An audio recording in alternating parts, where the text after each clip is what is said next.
कुरैशी हूँ। जैसे कि मैंने अपनी वीडियोस में मैं आपसे आईएलटीएस एसेस के बारे में बात कर रहा हूँ कि what are the different kinds of essays and how you precisely you have to follow the techniques to write the most successful and impressive essay so that you could secure maximum bands। अब इसी के sequel में हम discuss करेंगे कि ऐसे आप किस तरह से लिखें कि आपको ज़्यादा से ज़्यादा आपको बैंड्स मिलें। तो आज हम ज़रा ग्रेड्स की बात करेंगे और बाकी हमारा वो जो है ना वो सिलसिला वो तो जारी है। आप मेरी वीडियोस को गौर से देखें और थोड़ा थोड़ा सा टाइम लगा के आप इसको अंडरस्टैंड करें। अब आप देखिए कि आपका जो ग्रेड्स का जो क्राइटेरियन होता है ना, जो आपको ग्रेड्स मिलते हैं, जो आपको बैंड्स मिलते हैं, उनमें देखिए कि सबसे पहले तो होता है टास्क रिस्पॉन्स। जो आपको, जैसे मैंने पहले आपको पिछली वीडियो में आपसे डिस्कस किया कि आपने जो टास्क रिस्पॉन्स है ना, जो आपको टॉपिक मिला गया है, जो मिला है, जो आपको प्रॉम्प्ट मिला है, आपने first of all you have to concentrate upon the topic and you have to find out different points that you have to discuss. आपने देखने की क्या क्या चीज इसमें आपने डिस्कस करनी है। तो जो आपसे पूछा गया है क्वेश्चन में, आपने उन तमाम क्वेश्चंस के आंसर्स देने हैं। अगर तो आपने एक भी पॉइंट मिस किया उनमें से तो आपका टास्क रिस्पॉन्स आपका मुकम्मल नहीं हुआ। In order to complete the task response, in order to properly give the task response, you have to discuss each and everything which has been asked in the question or the prompt। पहली बात तो आपकी ये आ गई कि जी आपने question को पूरी तरह से जस्टिफाई करना है। उसके बाद देखिए, आपने एक क्रोनोलॉजिकल ऑर्डर में, आपने एक सीक्वेंस में, आपने एक कोहिरेंस में, आपने एक कोहिजन को ज़हन में रखते हुए आपने ऐसे को लिखना है। यानी जो भी चीज़ें आपने डिस्कस करनी है, आपने प्रायोरिटी के हिसाब से आप एक सीक्वेंस में एक चीज़ को लिखेंगे। मैं अभी ओवरऑल आपसे डिस्कस कर रहा हूँ, फिर इसके बाद मैं आपसे एग्जांपल देके आपको इंडिविजुअली आपसे डिस्कस करूंगा।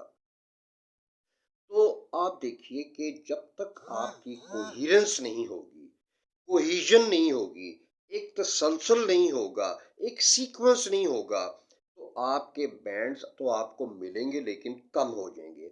हम यहाँ पे बात ये कर रहे हैं कि हमने मैक्सिमम बैंड्स आईएलटीएस की राइटिंग में कैसे हमने लेने हैं। देखिए, आपका जो है ना टास्क रिस्पॉन्स के बाद जो बहुत इंपॉर्टेंट चीज है वो आपकी कोहिजन, आपकी कोहिरेंस और कोहिजन, यानी आपका एक रब्त, आपका एक तसलसल, आपकी कंटिन्यूटी, आपका प्रीवियस जो है ना पॉइंट के साथ अगला पॉइंट आपका मैच करता हुआ, आपने एक सीक्वेंस के साथ, आपने एक प्रायोरिटी के हिसाब से इन चीज़ों को जस्टिफाई करना है, आपने उनको डिस्कस करना है, आपने इसको एक एक कंटिन्यूटी में लिखना है। उसके बाद जो है ना जी आपका आता है लेक्सिकल रिसोर्स।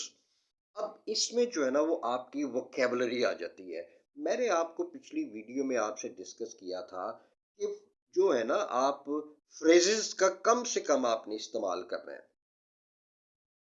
जो फ्रेजेस होते हैं ना, जैसे हमने देखा ना वर्ब प्लस प्रेपोजिशन, जो हमने जो फ्रेजेस का इस्तेमाल वो आपने बेशक आप करें ज़रूर, लेकिन उसको इतना ज़्यादा आप यूज़ ना करें। ज़्यादा आप जो है ना वोकेबलरी का इस्तेमाल करें, तो इसी को हम कहते हैं लेक्सिकल रिसोर्स। कि आप जो भी बात करें उसके हिसाब से आप एक सूटेबल वर्ड यूज़ करें, आप वोकेबलरी का वर्ड यूज़ करें, आप अच्छी अच्छी वोकेबलरी का इस्तेमाल करें। ये आपका हो गया जी लेक्सिकल रिसोर्स। अब कैसे कैसे वर्ड यूज़ करने हैं वो ज़ाहिर है कि हम एक एक करके सब चीज़ों को डिस्कस करेंगे। अब जो चौथा पॉइंट आपका है, जो आपका ग्रेड्स देने वाला है, जो आपको मार्क्स देने वाला है, जो आपको बैंड्स देने वाला है, वो आता है आपकी ग्रामेटिकल स्ट्रक्चर और ग्रामेटिकल एक्यूरेसी। अब मैं ना कुछ वीडियोस बना रहा हूँ जिसमें मैं ख़ास तौर पे ग्रामर की बात कर रहा हूँ, मैं उसमें टेंसेस की बात कर रहा हूँ, उसमें मैं पार्ट्स ऑफ स्पीच को डिस्कस कर रहा हूँ, तो उससे आप फ़ायदा काफ़ी ले सकते हैं। तो अब आप देखिए कि अगर आप पास्ट की बात करते हैं, क्योंकि ऐसे लिखते हुए you can talk about the past, you have to talk about the present और future, anything that is related to the past you have to talk in the past, and if you want to talk something that is related to the present or the future, so definitely you will use the future tenses.